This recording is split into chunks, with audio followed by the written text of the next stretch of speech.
could commercial planes soon be powered by clean energy?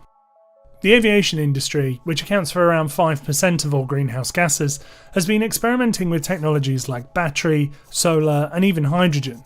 So far, none of these projects have gone beyond testing, and are far from being commercially viable.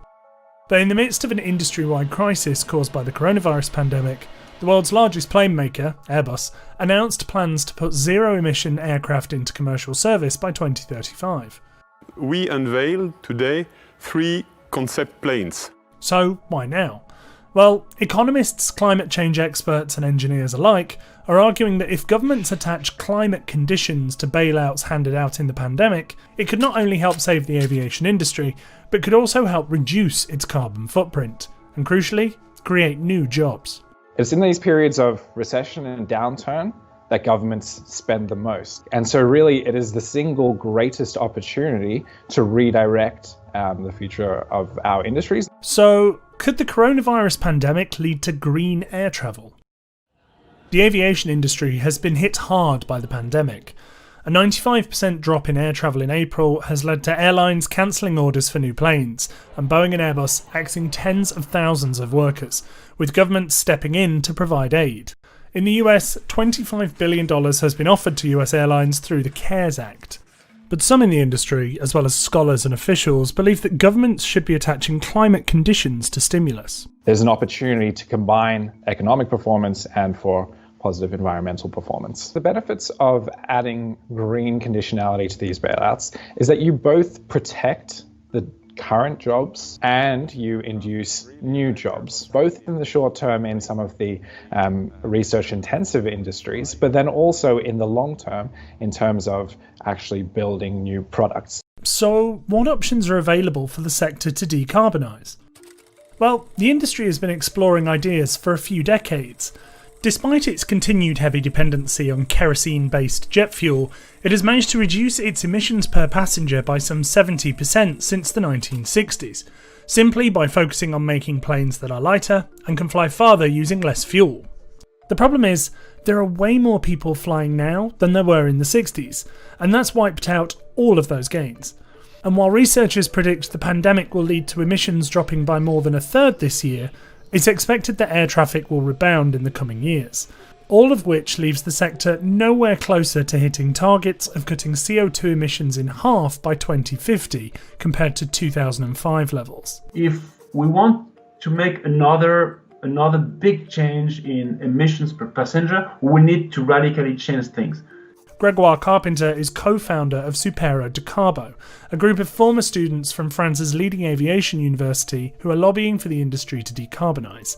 He believes that in its ambitions to become less carbon intensive, the aviation industry faces a problem unlike many other industries. They need massive amount of energy in a minimum space.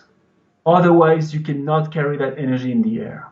While many alternatives to jet fuel have been proposed, they all share one common problem. Right now, nothing is as efficient or economical as kerosene.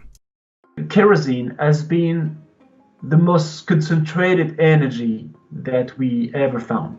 Biofuels, derived from organic biomass, are an alternative that's already available, but it's currently more expensive than kerosene and requires huge investment to achieve widespread availability.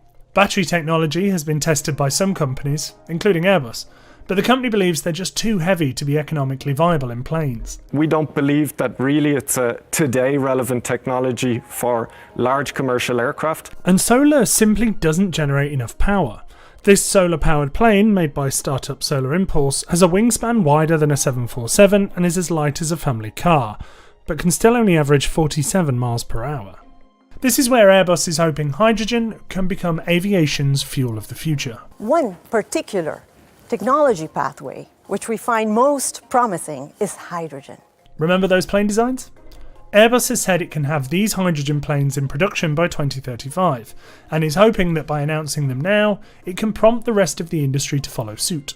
We're putting a stake in the ground and making it very clear that the aviation industry needs to also be powered by renewable energy. But even hydrogen has its problems. Right now, it's projected to be more expensive than kerosene and would take up more space, which means less seats on the plane. It's 4 times more volumic than kerosene. So we store it in the fuselage against, and you see this aft part of the fuselage being windowless. There's also the problem that hydrogen is currently synthesized mostly by burning fossil fuels. And while it might be good for powering small vehicles, it may not be efficient enough to power large planes on long-haul flights. At least in the first iteration of hydrogen aircraft technology, long range will not be a market segment that we address. And of course, none of this technology or its development comes cheap. When talking about its ambition to make these planes, Airbus says, That is an ambition which will require billions in terms of investment. Airbus hopes that some of that money will come from the government if it's to turn its hydrogen concepts into a reality. And that's where these bailout funds could come in. In France, Airbus's home, the government has attached climate conditions to recent investments. Air France, for example, was bailed out by the French government to the tune of some $8.2 billion in June this year, under the condition that the airline halve its carbon emissions by 2030. But while France may be using the pandemic to push for its aviation industry to reduce emissions, for some countries that opportunity may already have passed. Brian O'Callaghan's research studied thousands of economic policies and found that many have not opted for climate conditions.